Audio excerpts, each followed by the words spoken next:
Pratiquement, on a élu des gens qui ont décidé ça à notre place, sauf que la démocratie, c'est un petit peu l'organisation pacifique, entre guillemets, du banditisme de l'État. Moi, je n'ai pas voté pour qu'on m'enlève la moitié de mon salaire et ça donne qu'il y a plein de gens qui ont intérêt, parce qu'ils vivent, on revient à ce que je disais tantôt, aux frais de l'État, à ce que l'État m'enlève la moitié de mon salaire pour leur donner à eux autres. Donc, la véritable liberté, c'est pas la démocratie. Je ne suis pas un antidémocrate dans le sens d'être pour un État autoritaire. Quand on parle contre la démocratie, on est toujours vu comme étant en faveur évidemment, d'un État autoritaire. Au contraire, je suis pour un État qui n'est absolument pas autoritaire, au point qu'il ne justifie même pas ses actions sur la base de la démocratie. La liberté individuelle, ce n'est pas la même chose que la liberté démocratique. Quand on donne démocratiquement le pouvoir à un certain nombre de gens de nous enlever, de nous imposer des choses, ça contredit la liberté individuelle. Donc, c'est pour ça, si on est cohérent dans notre défense de la liberté individuelle, on n'est même pas en faveur de plus de démocratie, c'est-à-dire de plus de façons de se partager les ressources des autres qu'on a volées à d'autres. Au contraire, on est simplement pour la diminution drastique du rôle de l'État, pour faire en sorte que les individus sont tout à fait libres, non pas de décider pour quel renard ils vont voter qui va aller dans le poulailler. Renard, ils vont voter qui va aller dans le poulailler, mais simplement pour décider de ce qu'ils font avec leur propriété. Point à la ligne. Les incitations qui sont incorporées dans les politiques sociales sont néfastes aux pauvres eux-mêmes, très souvent, puis à la population générale. Je veux dire par là que il existe chez nous l'économie sociale publique, là, en parallèle à l'économie capitaliste, l'économie de marché, qui elle est productive. L'autre est bâtie sur le modèle de l'ex-Union soviétique et qui comporte des incitations néfastes pour tout le monde. C'est-à-dire, on récompense les gens pour ne pas travailler. On récompense les gens pour ne pas avoir de famille stable.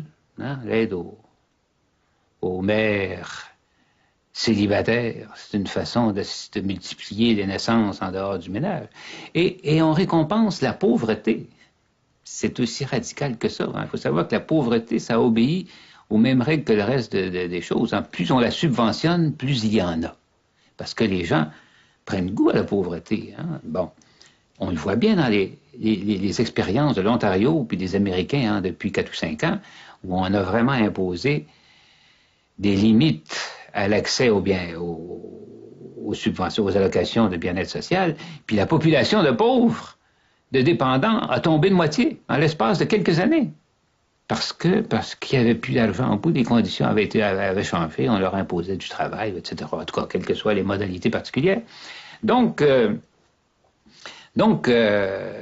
voilà, il existe des façons de susciter la réinsertion des gens dans l'économie productive. Au lieu de les entasser, par exemple, dans des HLM, dans des ghettos où tout le monde est pauvre, si on leur donnait, disons, la façon des vouchers ou des bons qui leur permettent d'accéder à la propriété, au lieu de subventionner le chômage, comme c'est le cas par l'assurance chômage, on subventionne les gens pour qu'ils soient chômeurs. Si on n'est pas chômeur, on n'a pas de subvention dans ces cas-là. On pourrait créer des fonds d'épargne chômage par lesquels les gens accumuleraient des protections, à l'abri du fisc, ou même subventionnés, au cas où ils tomberaient en chômage. Alors chacun serait soucieux à ce moment-là de ne pas tomber en chômage parce qu'il se trouverait à gruger dans son propre fonds qui lui appartient. Donc chacun serait libre, serait bénéficiaire de l'économie qui ferait de son fonds. Bon, alors il y a tout ça dans l'idée, mais notre régime, nos politiques sociales sont bâties vraiment, encore une fois, pour créer une industrie de la pauvreté, une industrie de la dépendance qui profite évidemment à tous les bureaucrates, à tous les fonctionnaires qui gravitent autour de ça, et qui, en même temps, suscite dans la population de la dépendance, mais aussi des appuis politiques. Donc, puis encore une fois, sans effet, à long terme, à travers les pays, encore une fois, les politiques sociales n'ont pas diminué la pauvreté. Voilà le diagnostic final qu'on pose sur la question.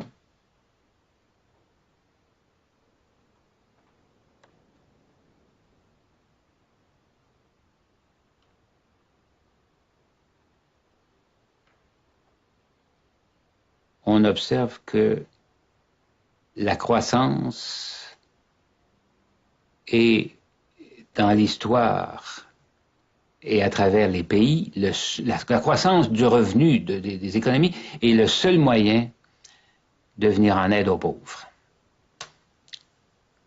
On a des données vraiment rigoureuses là-dessus. C'est que la seule variable qui affecte, qui diminue la pauvreté dans un pays, dans les différents pays, c'est la croissance de la richesse.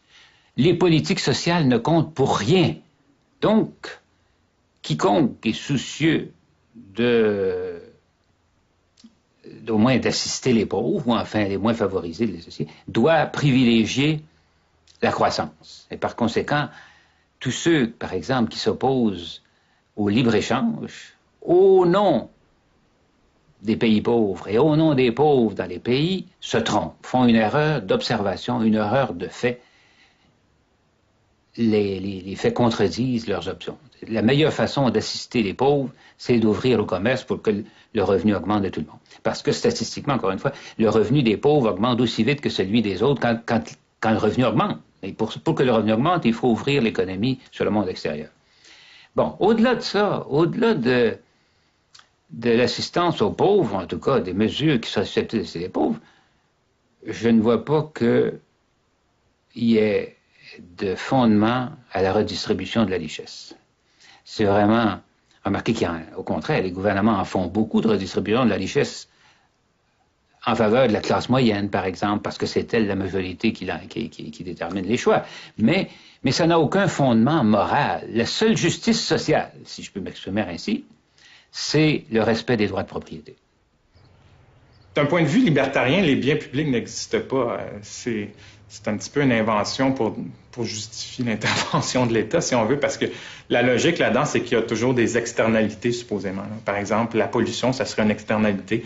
On ne peut pas produire sans faire de la fumée qui va tomber sur le voisin ou sans faire des résidus qui vont devoir aller dans la rivière. Sauf que pourquoi ça se produit? C'est parce que il n'y a pas de droit de propriété, par exemple, sur l'eau. Les rivières sont publiques. Donc, dans la mesure où, pendant tout le 19e siècle, là, on permettait aux entreprises de polluer les rivières, et jusqu'à très récemment, ça se faisait, ça, parce que l'État contrôlait la rivière. Donc, la rivière était une ressource publique, étatique, et l'État permettait aux entreprises privées de polluer la rivière.